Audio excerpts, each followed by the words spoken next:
So some real key points. I mean, these were like almost the key reasons why we wanted to put the report together in the first place, and they're also the key kind of evidenced findings that come out of the report itself. Firstly, that bisexual people's experience differ in important ways from those of heterosexual and lesbian and gay people.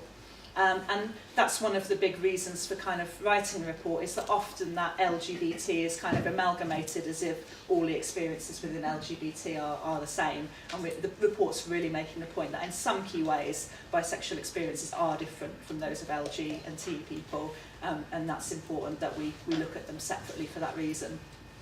So related to that, biphobia is something distinct from homophobia.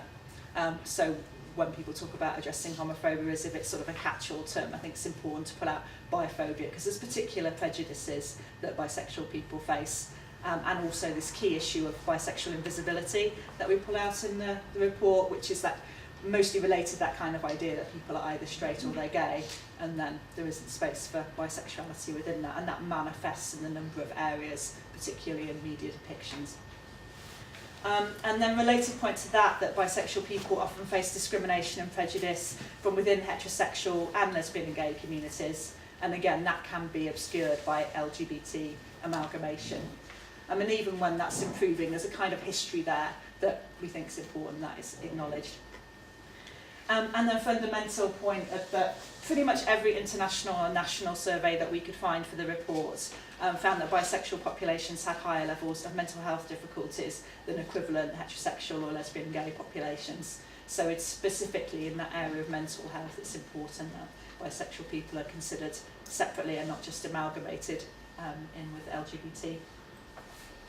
Particular issues that face by people of colour, or by people who are disabled, or by people who are older and by people who are younger. And so really, I'm not sure what more I need to say about this. Don't lump B into LGBT, and don't treat B as a lump either.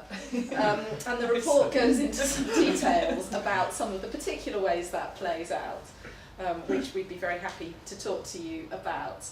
I mean, perhaps I'll mention a couple of ones that I think fit nicely with some of the stuff Meg has said about stereotypes about bi people, which is stuff about relationships, styles and sexual practices, that there's often an assumption that bisexual people are never monogamous and they're all kinky. And it may well be true that there are many bisexual people who are non-monogamous and kinky, but there are also many who aren't. So it's that kind of, it's not a lump. So, and then the other final bit that I wanted particularly to mention was that because this report, when you're writing a report like this, you're trying to get people to sit up and pay attention and say, hang on, we need to do something about this. So you end up kind of emphasising the negative and saying, oh look, we need more support with our mental health and all that. And that's absolutely true, but we didn't want to also not say that, sorry, too many negatives there, we also wanted to say that bisexual people, whether they're bi-identified or behaviourally bisexual or just bisexually attracted, can have some very positive experiences. And in particular, people talk about feeling that they can form relationships which are more authentic, more to do with who they are and who their partner is or their partners. That kind of freedom from having to go in this sort of box of I'm only attracted to men or I'm only attracted to women can be very empowering in other areas of people's lives. And really just wanted to say that we really welcome this report and are really happy to sponsor the launch event tonight. We think this is a really helpful contribution to the conversation in Britain about bisexual invisibility and the relative invisibility of the particular issues that face bisexual people. And this is an issue that we at Stonewall are kind of keenly aware of. And for that reason, we've published guidance for employers on how to better meet the needs of bisexual staff. And we're really pleased to see that the recommendations from that guidance have made their way into the recommendations. It's the easiest section of the report to write. It's just like bisexual in the workplace. There's a great Stonewall report. Do what Stonewall says, yeah. So we're really happy to see that. And one of them was around the fact that I think lots of research is done, and what's really valuable at times is actually just to kind of take stock of what there is and actually to review what we already know. And I think work like this that's been led and publishing a collected knowledge around bisexuality and bisexuality issues is really vital, because instead of perhaps ploughing on into new areas, actually collating, synthesising and sharing what we already have and what we already know is really important. So I think that's great, so thank you very much for doing that for us. And really quite fantastically exciting to be here. I feel a little bit like I'm witnessing history. It feels a bit like we're about to move to the next phase on the work that you're doing on tackling discrimination against bisexual people, so I'm really thrilled to be here.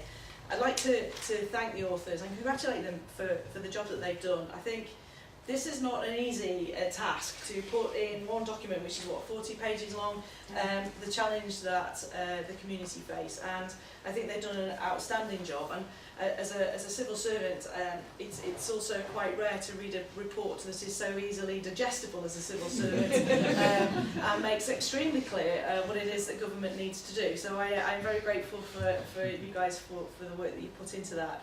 The beautiful thing about this report for me is bringing together not simply the anecdata that we could do before as bisexual activists, but bringing together all the bits of research that have been happening that have never been collated before into something that says, oh really, you're making policy, you're in charge of things locally or in government or whatever, and this is where Emma hates me.